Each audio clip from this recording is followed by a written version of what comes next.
This is Michael Woodward, and this is episode 59 of the Jumblethink podcast. T minus 10, 9, 8, 7, 6, 5, 4, 3, 2, 1.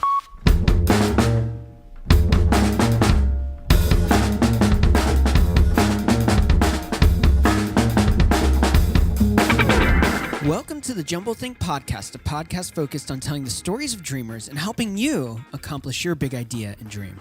Our guest on today's episode is Gavin Zuchlinski, the founder of Acuity Scheduling. More about Gavin in a moment. I am super excited about Thursday's guest. Her name is Christy Lindor. She is a management consultant, blogger, author, podcaster, and speaker. She recently wrote a book called The Misi Muse, 100 plus selected practices, unwritten rules, and habits of great consultants. It's going to be a really powerful episode. Make sure you tune in this Thursday. On Thursday's episode, we also have a pretty incredible announcement of how you can get involved with the conversation at Jumblethink. What you need to do is go on over to Facebook or Instagram and follow us there. It's real simple to do. Go on over to jumblethink.com. You'll find links to our Facebook and Instagram right on the homepage. Go on over there, follow us, like us, and check out that new announcement this Thursday. It's going to change how we interact with you, our audience. Now let's jump into our interview with Gavin Zuchlinski.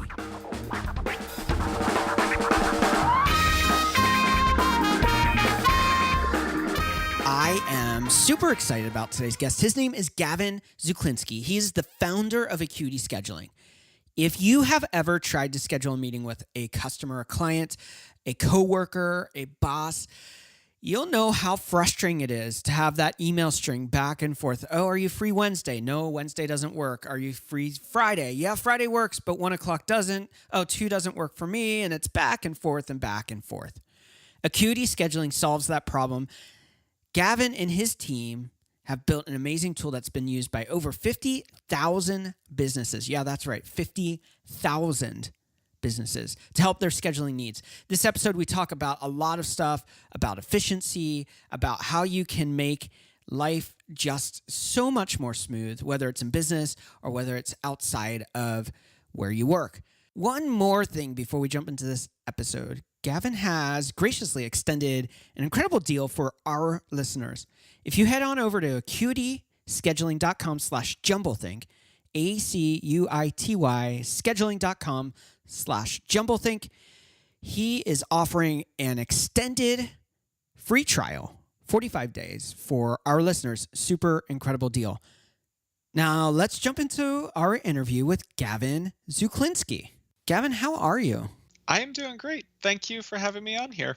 I'm a fan of your software, Acuity Scheduling. We have some clients that use it, and actually a couple more that are going online shortly for their team. So it's really fun to chat with you and get to know you. We're going to dive in more about what you're building from that standpoint. But first, I've got to ask, what is this about being an Espresso Maniac? Because that's like not just a fan or enthusiast or passionate about it. That's like over the top. So tell us a little bit about that. Oh man, it might have gone too far these days. So I love coffee and espresso and everything else. If you look at our kitchen countertop, it's littered with like all sorts of coffee related gadgets and everything.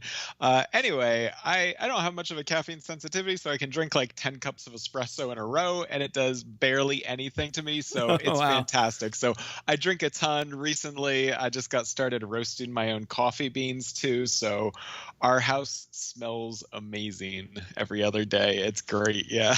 What do you have, like a little Baymore or something like that, little roaster? Or? Yeah, I have a hot top, like countertop drum roaster. Oh, it can cool. it can do like half a pound at a time too. And half a pound is about enough to last me 2 days, maybe. Okay. That's longer than what I would have guessed. So yeah, I know. So some days I'll do a couple batches in a row, but yeah, it is fantastic because then you get the freshest coffee and the freshest beans. I find is like the best crema. Beats anybody. Like I'm probably not the best roaster, but just the fact of having the freshness of it makes it so much better. Yeah. And you're not burning the beans, which most people do, I think. Yeah, so I take it you're an espresso fanatic too then? No, I don't drink coffee. I love the smell of it. Actually, What? big fan of chocolate roasting, and there's a lot of crossover between the chocolate world and the coffee Oh, world. So I've learned a lot about it. I have a lot of friends that are coffee fans. Like I said, love the smell. Never got into the taste. oh, interesting. Honestly, I didn't like the taste at first too, but I just forced myself to do it because I liked the idea of caffeine, and then it just was a downward spiral from there. Yeah, I'm addicted to sweet tea. That's my problem. Oh, sweet tea, man, that's a good one too. Yeah. Lots of fun. Tell us about your journey before starting Acuity Scheduling, because you've been a coder, you've worked in different spaces. Tell us about your journey there and how you kind of got to the point before you started Acuity. Yeah, totally. So I am a complete tech geek in my background too. Originally went to school for mathematics, but have always been a technical guy. So I really just enjoy building things. So I was always doing web design, freelancing, and web development too. A lot of PHP coding and all of that. And while I was doing all of that, I noticed my mom, she's a massage therapist, was just going back and forth with clients and like having to hear about like Aunt Tilly's kidney stones anytime there was a appointment canceled and that type of thing. So I was just figured there had to be a better way for her, and that's where Acuity was born. And actually, when I created it, I was hoping that Acuity, the product, would end up leading into Acuity, the web development company, and that part completely bombed out. But the product itself took off and did fantastic afterwards. Scheduling is probably, as an entrepreneur, as a business owner, uh, nothing drives me crazier than people that think that they should be able to call up and I should just be like, oh yeah, I'm not doing anything. I'll chat with you. And I love calendar tools that allow scheduling, that I can just go, here's my link, find a time and date that works for you. And I don't have to email you like 10 more times on this. Oh my gosh, yeah. And when I originally went into it, I thought, oh, this is a really simple problem. You set your hours that you're available and schedule time, and there's so much more that goes into it, especially once you start talking to businesses. But yeah, it started out nice and simple for just the core thing of, removing all of that back and forth that goes into booking a time. And I don't know about you, but I've found lately too, when I'm looking at businesses, I'll definitely prefer the ones that just let me schedule online instead of, having to call somebody and wait on hold or wait for a call back or any of that. So I'm planning a trip to Napa right now, and I just noticed that in my habits that I didn't really like consciously recognize prior to this. Oh, wow. Wow. Napa is a lot of fun. We just moved to the East Coast from Northern California. I miss Napa. So have fun on that trip. Oh man, thank you so much. Yeah, and when it comes down to wineries and everything else, it's amazing how few of them actually let you book and pay for your tours and tastings and things online in advance. Most of them are like email or phone call and all of that, which is totally insecure and a pain in the butt to do. So Yeah. Well, you started the company in 2006, so that's 11 years ago. yeah. Wow, time flies. Yeah. And you guys were on the bleeding edge of the whole calendar scheduling app craze. There's a lot of companies out there, very few that do it as well as you guys. It is an incredibly busy space right now. And back then, when I was looking at it for my mom, there were like one or two other ones that did something, but really not as well. They were not easy to use when I checked them out. And they were really expensive at the time too. So I probably didn't value my time as much as I could have. So I wanted to create something low price that would be more reasonable for a solo entrepreneur, somebody like my mom, to be able to afford and get started, because there is so much time that you spend just going back and forth booking appointments. If you have like one missed appointment to the amount of that no-show too. So it was really intended to solve all of that and make it so that people, just starting out would be able to actually afford it and get those benefits too. Yeah, and it's a tried and true solution. You've got like over 50,000 businesses using your software, which is crazy. Yeah, but you're right. It was a different space back then. And right now there are just competitors popping up all over, but I really don't pay attention to many of them, just because there's just frankly too many too many to look at. One of the questions I have for you is there is, well, you talked about a low price solution compared to what you were seeing out there when you were looking for your mom and all of that kind of stuff. A lot of people don't realize the amount of work and complexity into systems like this. And they look at pricing. Sometimes they go, oh, all these, whether it's a tool that's a calendar tool, whether it's a CRM or some other solution, client relations management software or anything like that. And they just, they see the monthly fee and they just go, why is it so expensive? As a developer, I understand that there's a lot of time equity in that and a lot of different hands that are in there. Can you explain kind of some of that? Yeah, and if I were to do it again, I would have probably priced Acuity a bit higher than where it is now, but it's one of those things that you really can't go back on. So when I was pricing it out, I did not think about it as much as I should have, and there's so many great resources that explain pricing a lot better now. But we started out with two plans, a totally free plan and a $10 a month plan. And the $10 a month plan was priced because my hosting cost at the time was $9. So I wanted to be profitable. So from the very first paying customer, we were profitable and continued to be. But there is a lot to it. The one unexpected cost has been not advertising or development really or anything else. It was actually customer support because as the number of customers increase, you have to increase support, and especially people sort of demand fast response times and everything else. So it's not like you can just you have to plan to be able to support at the busiest times of day to have really fast response times. So that's why now a majority of our company, a majority of the people in here, we have about 20 employees, and most everybody is customer support. In fact, even the developers do support too. And then the other side of that too is things like hosting and all of that nominal costs aren't that great. And even with developments, I've really thankful that I am a decent developer, that I was able to build most of it on my own too, and only recently started hiring other developers to help me out.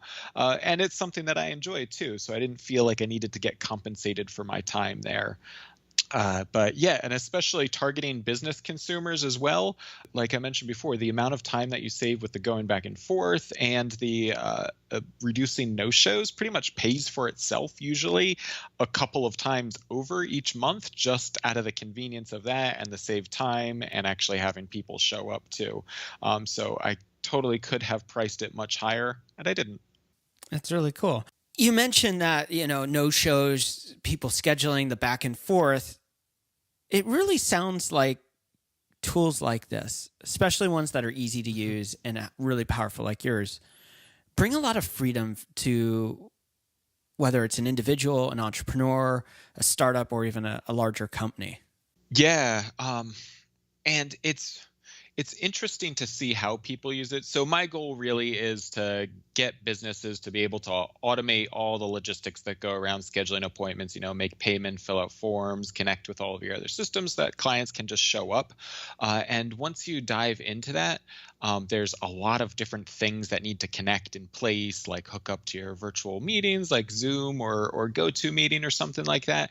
That just takes up so much time. But you're right. Once you've actually got all that in place, and at the very basic level, just having people book themselves, it is a really liberating thing to be able to just show up in the morning and see all of these emails from just people who had booked themselves, and you can just get straight down to, what you enjoy, which probably is not, the back and forth of scheduling an appointment. It's probably actually, helping people with whatever you do for your business instead. It is completely liberating, and especially just taking all of the logistics, the nitty-gritty things out of the way too. Like, every time you have to book with somebody, having a Zoom or a GoToMeeting scheduled, or, sending them a reminder beforehand. Going back to my mom, she used to manually text message all of her clients on the next day. So it was like 45 minutes or an hour every night, and she would forget some or need to look up their phone numbers or have inconsistent messaging, and also on one of those old like T9 keyboardy type of phones too. So not the greatest experience. Yeah, and just the amount of time savings I think really brings focus too, so that you can focus on the core parts of your business instead. What are the kind of companies, individuals, and startups that might be using your tool? What kind of spaces do they fill? And how has it helped them in their process? You mentioned like the monetizing and charging and some of those elements like that. How does that all work for a business? How does that benefit them? Yeah, so I mean, I keep bringing up my mom because she's the core user and one that I know the best, but it has grown to be much, much more than her, with around 50,000 folks right now using businesses using it. And I've been really surprised at just the long tail of different businesses. So there's the people that I had in mind originally creating it, the massage therapists, spas, salons, just, counselors and therapists in general, lawyers, and then I've just been really surprised by some of the other ones too, like cat cafes. There are a ton of cat cafes that use us, like a couple of places for distilleries and tours, lots of, not surprising, but also lots of like yoga studios and fitness classes and all of those. But it's amazing to see just how diverse the different businesses are, and the ones that I don't expect to necessarily need appointments also need it. There's a few bakeries that use us, and they'll use Acuity to try to schedule deliveries. So if you're ordering cupcakes, you can order a couple dozen cupcakes and schedule the delivery either to your site or pick it up at the store, and they use that to manage it, so that they won't have a dozen people showing up all at once, and they can stagger it throughout the day. So I've been really pleasantly surprised by a lot of that too. For these businesses, what is the cost of inefficiency? Yeah, and that's an interesting question, because I think there's the direct inefficiencies of the amount of back and forth that you have, and the no-shows and everything. From a recent survey that we did with customers, we found people on general said that they saved about 2.5 weeks per year when everything was added up. Wow. Just on the savings from that. But then as we started to dig into our data about, when appointments were scheduled versus business hours and everything else, over a third of appointments are scheduled at a time when the business would normally be closed. So like after 8 p.m. at night, and you're out of the office and you're probably not answering your phone, people are going online and booking their appointments then. And not to mention too, if you're in a meeting with somebody else, you're probably not having actively responding to somebody when they want their time, because you have to do your job too. So there's even more than just that. So there's the added convenience for your customers, and then we have heard anecdotes of other folks like myself where I'm trying to avoid places that don't allow online scheduling. It is a real convenience thing. There was a waxing place in Australia that was telling me they've been a long-time Acuity customer, and when they first started out, there were a couple other competitors who started about the same time as them in the same city, and they had been with Acuity for so long that they emailed in recently, and we're chatting about something else, but they mentioned that since then that maybe they didn't necessarily have like the best product or like the best people or anything else, but they did attribute their success to having seen competitors drop off over the years, just to being the more convenient one out there, the one that offered online scheduling when the other ones didn't. And they're actually opening up a second location now. Wow. So I'm gonna take partial credit for that success there too. That's really cool. Now, accessibility, you're talking about making things easy for the customer, making it easier for the business. And we carry or have more devices and device types than ever. We have websites, of course. We have mobile apps. We have all kinds of different ways that we integrate with these pieces of software. How can Acuity, the tools, be used? Yeah, so you're totally right. I've been a long time iPhone user. I was one of those silly folks who stood in line when the very first one was released. So I wanted something that would work on there. So we've had iPhone and mobile accessible sites for the longest time, and that has just matured a lot more as Android has come out, and like just in general as technology has matured more to support mobile. So it's been nice to follow that, since we've been doing that since pretty much the very beginning. Yeah. So right now, now we have iPhone and Android app too that are actively being developed, but the whole admin side of the site is something that's really mobile friendly. And then also all of the client side too on the scheduling pages are really mobile friendly too, since we see a large number of appointments being booked by people on their mobile devices. I think last time I looked, it was about a 50-50 split between people scheduling appointments on their phone and otherwise. And we've also had to introduce things like text messaging is one of those that's used so much, because we see huge populations of customers who really don't look at emails. So sending them an email reminder is really not as useful as sending them a text message reminder too. So it's been interesting to see that type of thing evolve also. And then connecting into all of the different tools is also even more important with mobile also. Just like there's little things like making sure that if you have a phone number that's showing on the website or in the app, that you can, tap it and it opens up the phone on there, connecting those two pieces on your phone together.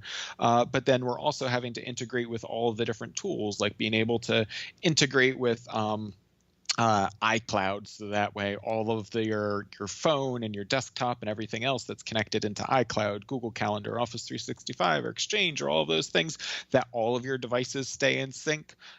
Back in the early days, we really just had to worry about your desktop calendar and doing a subscription. Now, since people carry around so many different things, it's this crazy like my phone and my desktop and everything else, and we need to find ways to centralize and make that even more reliable than ever. When somebody might have an unreliable connection too. So from my point, it's been really interesting to see the tech evolve throughout that as well. That's really cool. Now let's talk about the broader picture of business. You started 11 years ago. You now have 20 people that are on your team, and you've evolved the business. You have support people, you have probably people managing the finances, people writing code. There's different hats being worn by different people.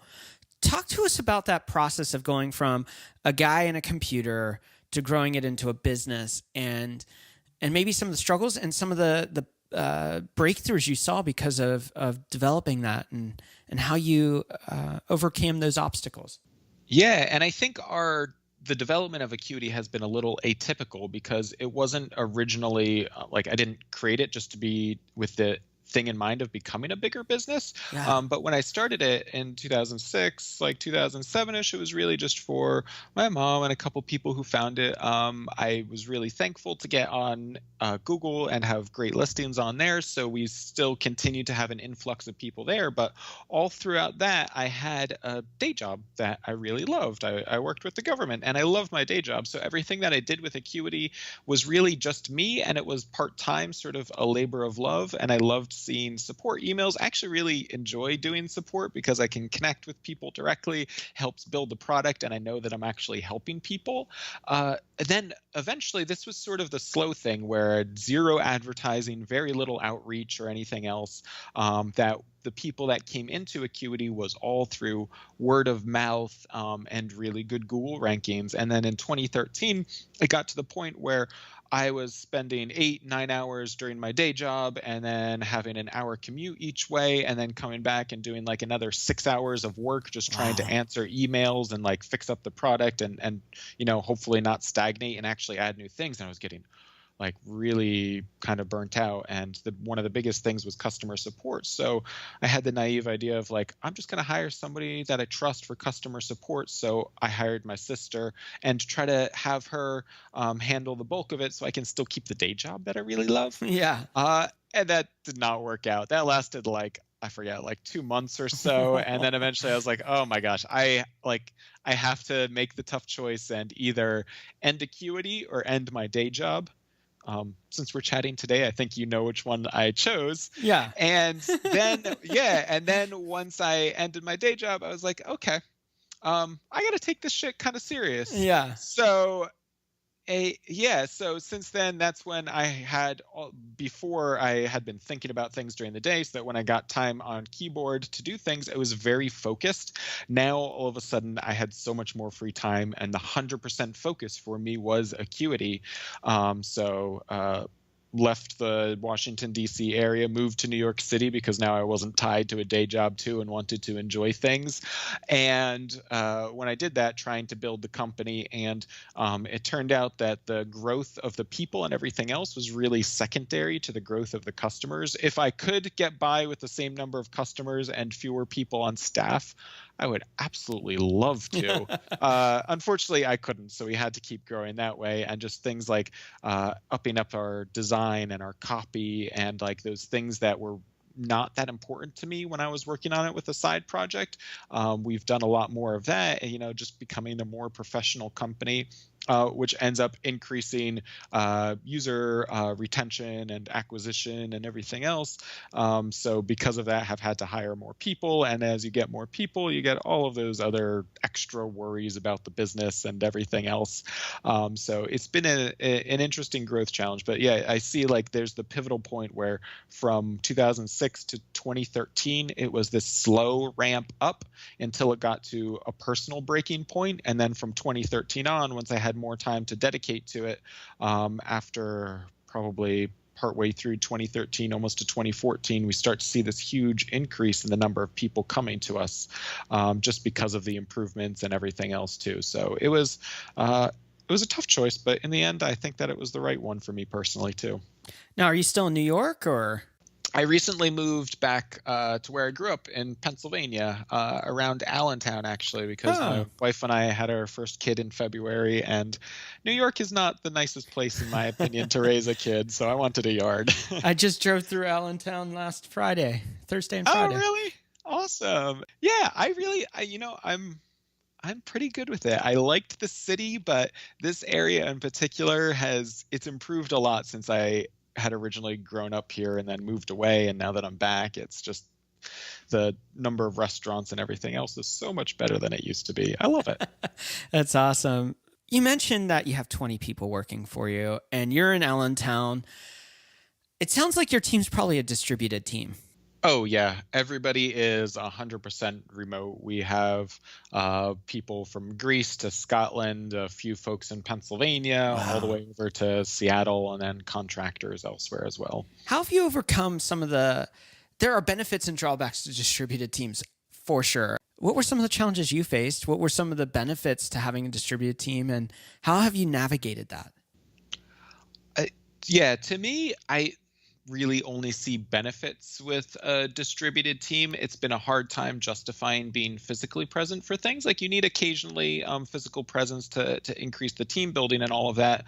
But going into it, I intentionally wanted to get people that I could really trust and had really great personalities and were actually excited about supporting Acuity and supporting our users and everything else. And I think because almost everybody has that internal motivation, along with having fantastic personalities and coworkers and all of that, which really oozes out through Slack and all of the other tech that we use to stay connected remotely. Yeah. I've seen very few drawbacks to that.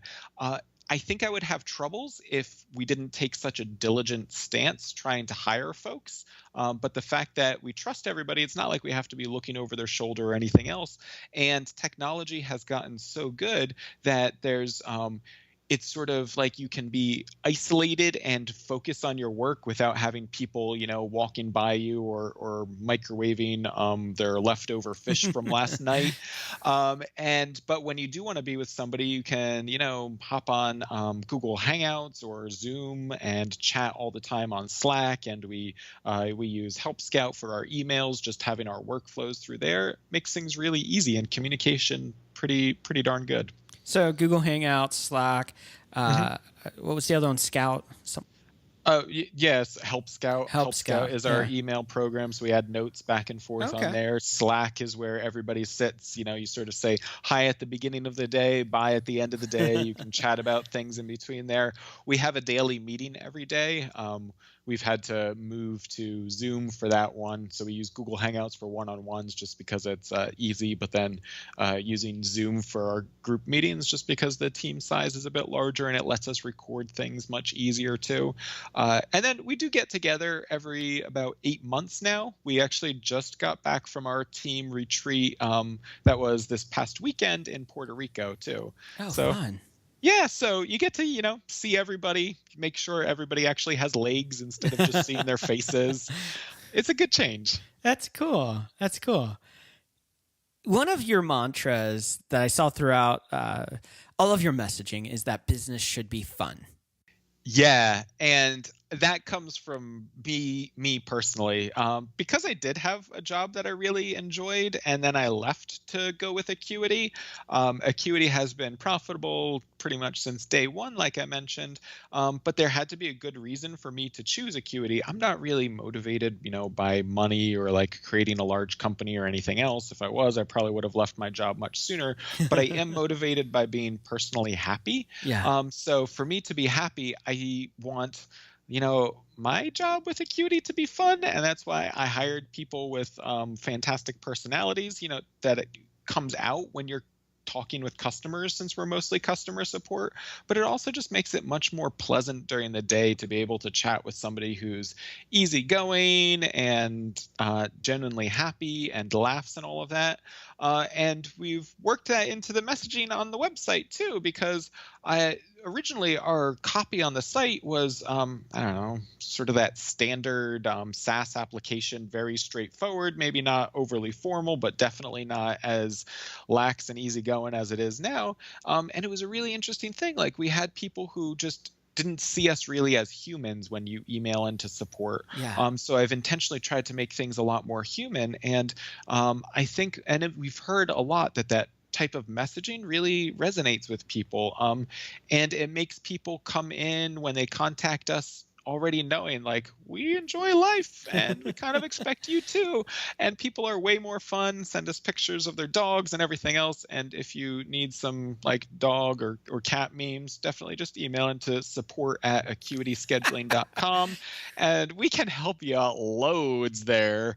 Yeah, and it's been really interesting because sort of that, it's the tone that we set for ourselves personally, and by having it on the website and setting that tone for all of the users of Acuity too, it surrounds us with people who I enjoy being around, and I think it makes the day more pleasant. And if it's more pleasant, then I'm more motivated to work here. And when I am more motivated, the product and everything else just gets better too. So it's this nice virtuous cycle as well. That's really fun. We're going to pivot a little bit. First off, you mentioned SaaS, and for some listeners, they may not know what that is. That's software as a service, right? Mm-hmm. Yes, exactly. And so basically, it's the service-based end of web, and really cool stuff is being built in that space. What's, as a tech geek, as you call yourself, what are some things that really excite you in the world of tech right now, whether it's hardware, software, ideas? What are things that you're just going, this has got me jazzed? Oh man, there is so much. If we start on like the very geeky tech end, we love things like Docker and a lot of the virtualization tech that's out there now, because the things that I started with originally, it's lowered the barrier of entry into being able to get things like servers and complex architectures up so that somebody can easily build a lot more complex things.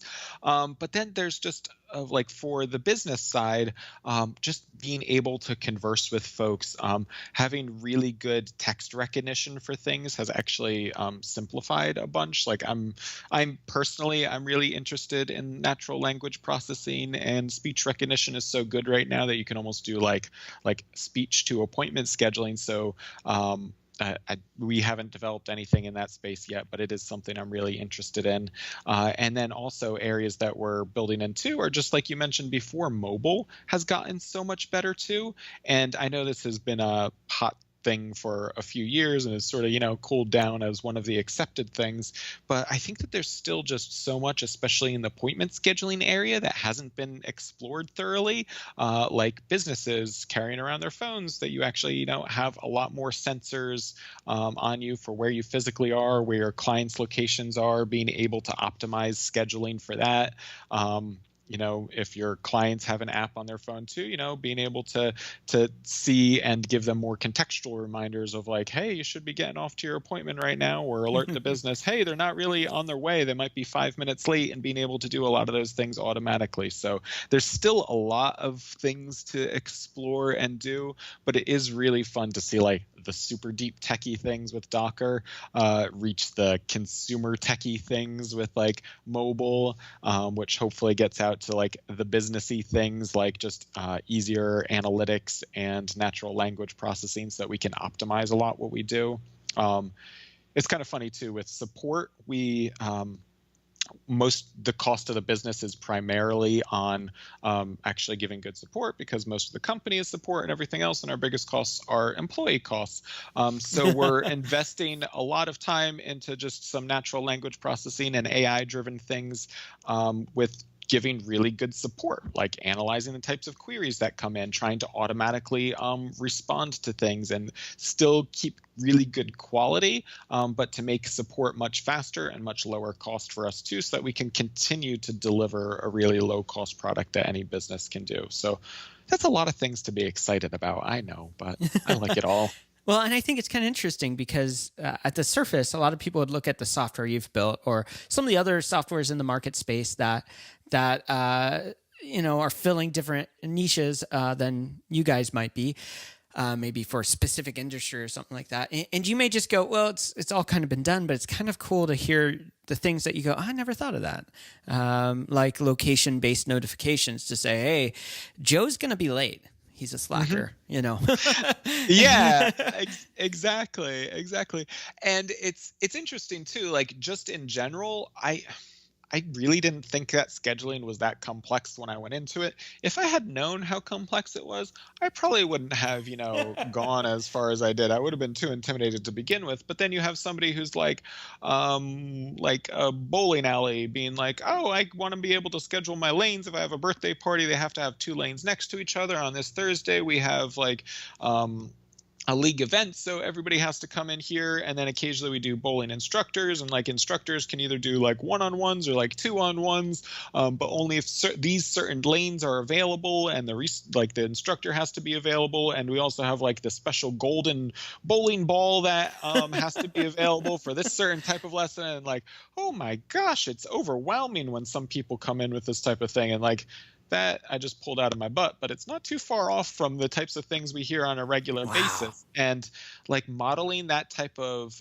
complexity with scheduling is a huge challenge, and is something that we're constantly trying to be able to do, and at the same time make it easier so that people can set this up on their own and completely understand how to model these really complex things.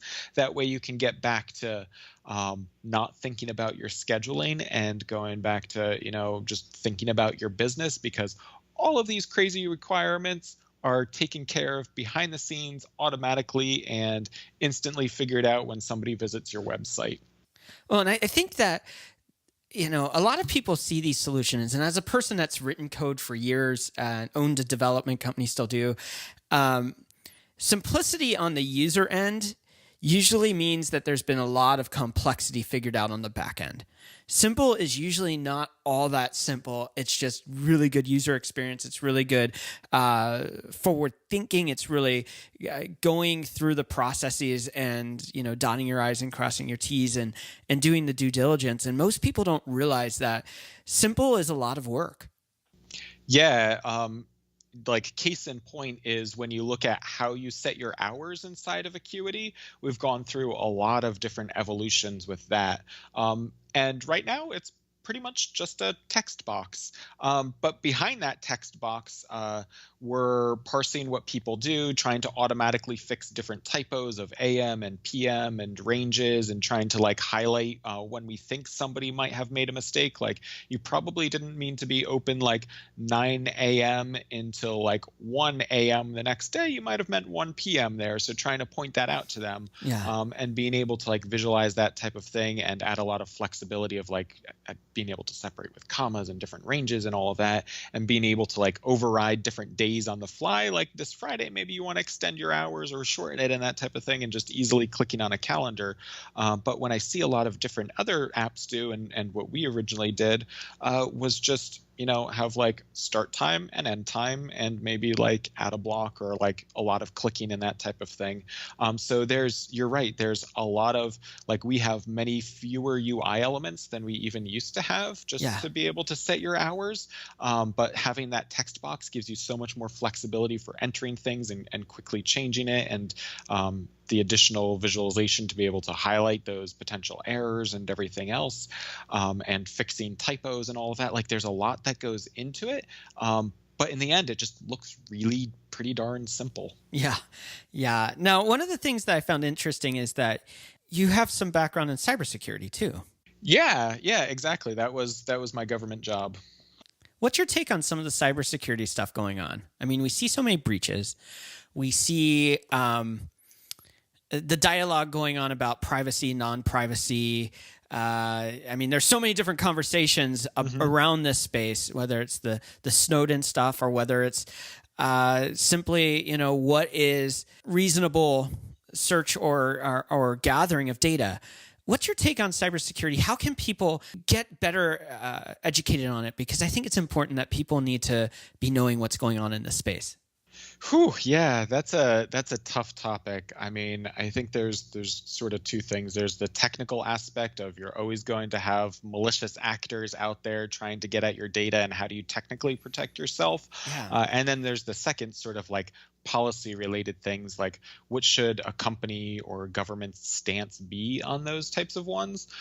So at Acuity, since my background is in cybersecurity related things, we have a lot of technical measures to try to protect everybody. And I think everybody sort of recognizes like, yeah, you should try really hard to protect your customers' data. But it's interesting how difficult that can be if it's not sort of a top-down thing, because it's an added cost generally from a company. Right. But we're constantly doing like external penetration tests. And even with my background, I recognize like I'll have a bias and miss things just because I'm so familiar with the code. So we still get outsiders with their limiting scope of control, and just trying to have a lot of those best practices. And with, like you mentioned, seeing breaches in the news and everything else, what's scarier too is that it's not necessarily because there's more attackers or anything else, or like more people getting stopped. It's you're hearing about some, but you're not hearing about all of them still. Like still a majority of attacks that are successful won't be found out. It's not like a robbery where you see something missing. Right. Like everything is still there normal. If the attacker is good, you don't know, and that could go on for years and years and years. So that again is a really scary thing that you have to be really diligent from the top. From the policy point of view, it's really interesting to see like the European versus US sort of stances on security and privacy, and it's a really complex thing that even I don't totally understand. But my stance is like I dislike marketing emails myself, and a lot of it falls into that, and we just really don't market to people that much. Like we try to protect privacy as much as possible, and we especially online, it's an interesting thing to like know somebody's identity. Like there's the really awkward cases of like a husband and wife team that are in business together, and now they got divorced and had this major fallout, and they want access to the account that they used to have together. And It's, oh my gosh, that's such a tough one for us to try to handle, of like, who do we give it to when like both people are emailing in saying that the other should not have access? I still don't have the best answer for that. That's a case by case type of thing. But yeah, my gosh, we could talk for hours just about this. Yeah. It's a space that I have a little bit of background into, and I think that people need to be a little bit more aware of the realities of what's going on from policy, but also from a protection standpoint, for themselves, and just, guard themselves a little bit better. And what you put out there, you just need to know that it can be found.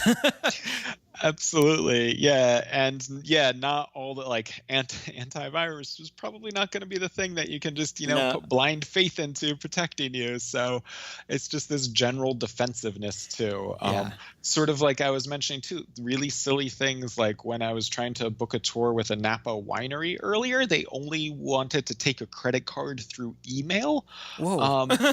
I was like, oh my gosh, like that's like PCI compliance. Like Yeah. that's just a big no-no. Yeah. But then you're sort of just putting like faith, like you gave them information and you're like, here, take this. Like I might trust you as the business not to, post it online, but can I trust all of the technical measures that you have? Like is your staff really not going to open up like Excel attachments or like weird attachments that come on email and like, not be browsing some other odd websites and all of that? So I don't know.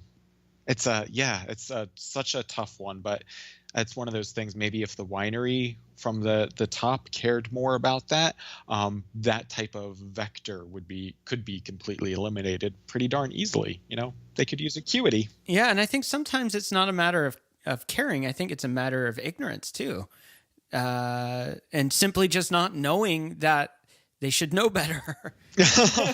Yeah. Oh my gosh. Yeah. And it's one of those things too, where you're like, after you explain it to somebody, they're like, oh yeah, that's a really good point. Like it's just going to probably sit forever in clear text on a server that somebody could get access to. Like if it was on a piece of paper, you wouldn't just leave that stack of paper in your office for years. So it's one of those things that's easy to understand after somebody points it out. But you're right. You might just be ignorant to that potential risk to begin with. So let's jump back to Acuity Scheduling before we jump into our rapid fire questions. Where do you want to take the company? What is the goals for the future? What is some maybe the features that you talked about, some of the things that kind of excite you of what could be? What are some things that are on the radar for you guys?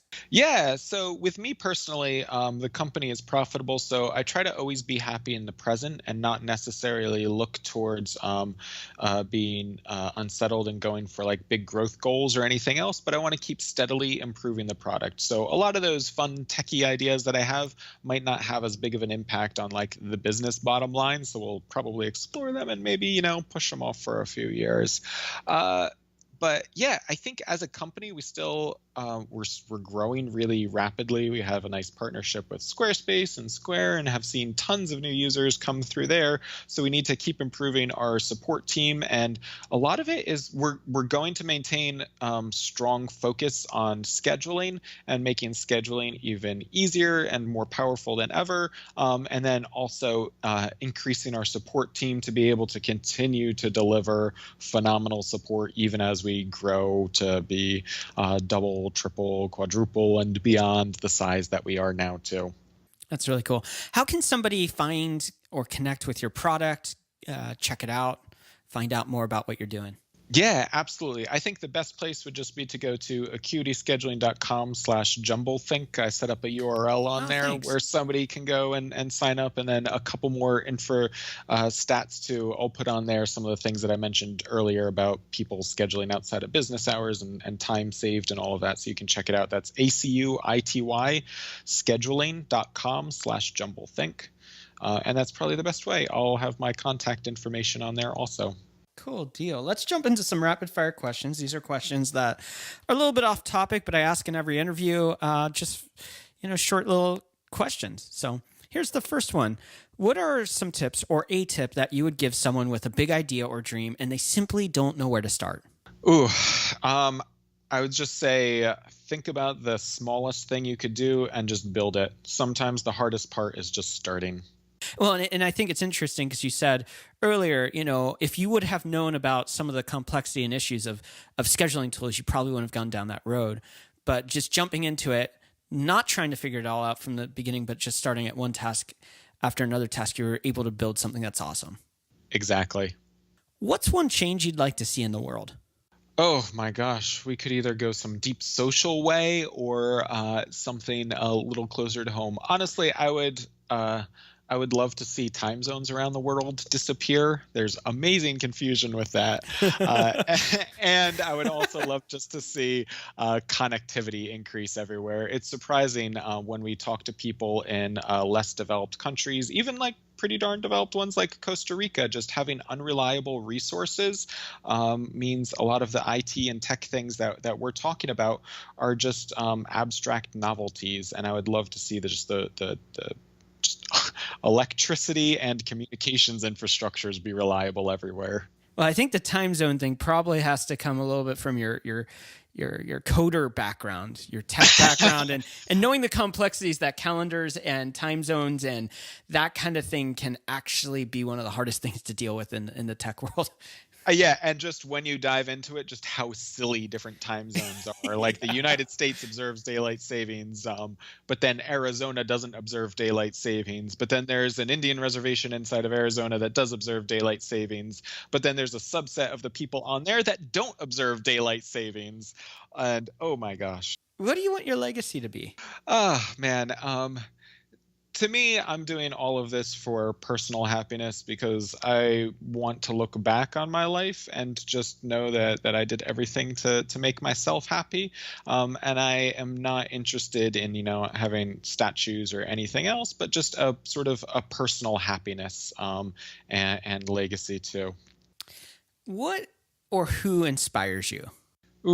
There's so many people that inspire me.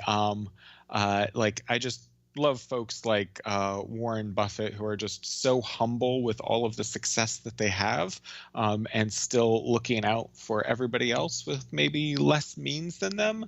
So just seeing that type of thing, I have no expectation that I'll ever get to be somebody like that level, but seeing somebody there be able to take such a leadership role with just humble and ensuring resources and privilege for everybody around does really inspire me. What are you currently reading or watching? Let's see. I'm reading a bunch of books. I'm actually reading I forget the title of the book, something about Psalms in anticipation of Napa. But on the business side, I'm reading, Jim Collins' book, Good to Great. Oh, yeah, great book. Yeah, really, really good one. I was surprised. It's taken me a while to read that. It's been recommended a lot, but I just viewed it as one of those more popular type of business books. But it's got a lot of substance. A lot of times I don't like business books because they're a lot of fluff, but this one comes at it with really good data and a lot of substance and stories within there. So I'm really enjoying it. That's cool. What is one dream you still want to fulfill in your own life? Man. I've been thankful that before my wife and I had a kid that we were able to travel a lot, and I wanted to learn a language, so I was able to get reasonably good at French too. But I think the last one for me is to be able in my business to put as much of that just automated and on its own, where I'm comfortable stepping away, and that it's really just more of a passion too, where I can work on the things that truly excite me instead of all of the logistics that go into it. And it's still a big, long effort, but all of our support folks work 6-hour work days, and I would be happy if I could just get back down to a 6-hour work day. So. Yeah. Well, Gavin, it has been a lot of fun chatting with you about what you've built and what you're building, and we wish you the best in everything you do. It has been great chatting with you. Thank you so much. Once again, I want to thank today's guest, Gavin Zuchlinski, for taking time to share his story. Make sure you swing on over to acuityscheduling.com/jumblethink for that special offer that he's extended to our listeners. As always, you can find the links to their social channels and website at jumblethink.com in the episode notes. Coming up on Thursday's episode is Christy Lindor. She is a management consultant, blogger, author, podcaster, and speaker. Recently, she wrote a book called The Misi Muse, 100 plus selected practices, unwritten rules, and habits of great consultants. We talk about the Misi principle and how you can apply it to your business. It's a great episode. Make sure you check that out this Thursday. Also on Thursday, we have a pretty cool announcement about how we're making a better community for our listeners to help you chase that big idea and dream you have. Make sure you swing on over to Facebook and Instagram. You can find the links at jumblethink.com to our profiles so that you can follow and like us there. We're so excited about the future that we want to partner with you to create. Once again, I want to thank you, the listener, for tuning in and listening to the podcast. It is such a privilege that you would take time out of your day, your week, to listen to the podcast. Until next time, go chase that big idea and dream and create the world you want to live in. Les mères de famille, les enfants, peuvent également prendre un moment revitalisant dans quelques mois, lorsque vous aurez bien saisi la technique et que vous serez maître de votre corps. vous pourrez vous décontracter même en travaillant.